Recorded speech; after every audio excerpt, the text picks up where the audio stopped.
Hello everyone, my name is Clasyon Agawanan and tuturuan ko po kayo kung paano gumawa ng wireless charger. So all you have to do is dalawang connectors.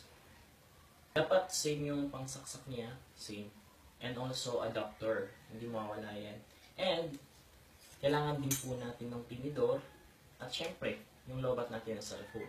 So ipapakita ko sa inyo kung paano.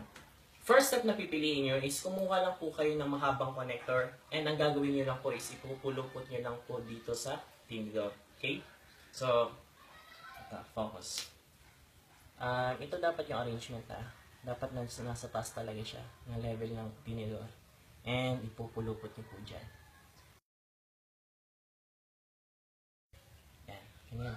Kukonect nyo na po sa adapter. So yun, natapos na po natin yung first step. First step po siya pero marami po tayong ginawa. So, yung gagawin na lang po natin is i-connect na lang po natin itong connector dito sa cellphone. So, tingnan natin kung mag-work. Okay.